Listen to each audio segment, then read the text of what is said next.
বহুত সরকার আইসে গেছে বা বহুত হকার আইসে গেছে, কোনোদিনও দেখি না যে এরকম রাস্তার উপরে একটা দাগ দিয়া হকার এইভাবে বসান। হাস্যকর বিষয় আসলে। বৈধভাবে একটা চাঁদা লওয়ার জন্য এই কার্ডটা দেওয়া। সিটি কর্পোরেশন কি বাপের রোডটা যে জনগণের ব্যবহার বন্ধ করে দিয়ে আমরা চাঁদা রুট পাবোর জন্য কাট করে দিলাম। শুধু জায়গা হবে না, জায়গা আমাদের আরো বড় দিতে হবে, আমাদের হকারের দাবি।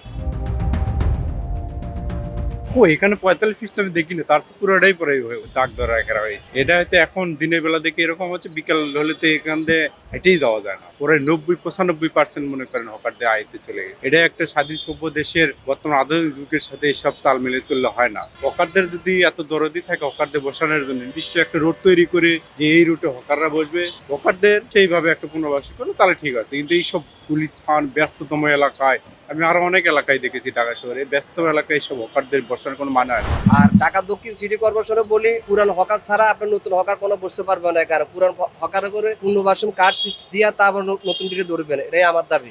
বাংলাদেশ সরকারের এখন বর্তমান আছে, সেই ইচ্ছাগুলো অনেক কিছু করতে পারে। এখন সরকার যদি চায় আমাদের আর ভালো একটা জায়গা নিয়ে ফালাক, আমরা চাই যাই এখানে যাই, আমাদের একটা কার্ড সিস্টেম করছে, কার্ডের মাধ্যমে যদি সিটি কর্পোরেশন একটা পাতা সিস্টেম এবং একটা ইনকাম ট্যাক্স যে সরকারের পাতাটা টাকা নিবে, সেটা ধার্য করুক, সেটা আমরা দিব। আর বাংলাদেশের মানুষ আস্তে ফুটপাতে চলতে পারবে না, হকাররা দখল করে রাখবে। এখানে যে রাস্তা দেখতেছেন এটা 80 থেকে 90% হকারদের জন্য দেওয়া হয়েছে, তাহলে এটার কোনো মানেই হয় না। এটা একটা হাস্যকর বিষয়। তো এখনো সিটি কর্পোরেশন কোনো আমাদের কোনো নির্দিষ্ট করেনি। নির্দিষ্ট করবে কোন সময়ে, হয়তো যদি হয়তো কার্ড পাই আমরা হাতে, তখন ওরাই বিবেচনা করবে যে আমাদের কোথায় বসা যায়।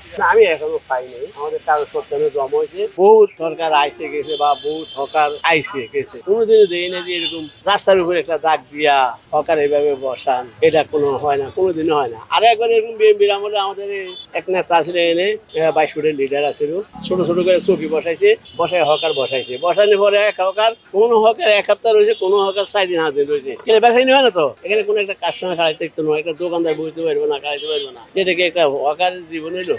আমরা এলাম হকার গরিব মানুষ, আমরা করিগুলো খাইতে হবে। আমরা যেদিকে যাই হয়তো আমাদেরকে উচ্ছেদ করা যাবে না। উচ্ছেদ করতে গেলে আমাদের একটা ফ্যামিলি নষ্ট। এলে আমার এই ছোটখাটো ব্যবসা দিয়ে আমি 4-5 জন মানুষ খাওয়াই বাঁচাই রাখতে আছি। এখন যদি আপনি আমার উচ্ছেদ করে দেন, তাহলে আমার এই 4-5টা মানুষ কি করে খাইবো?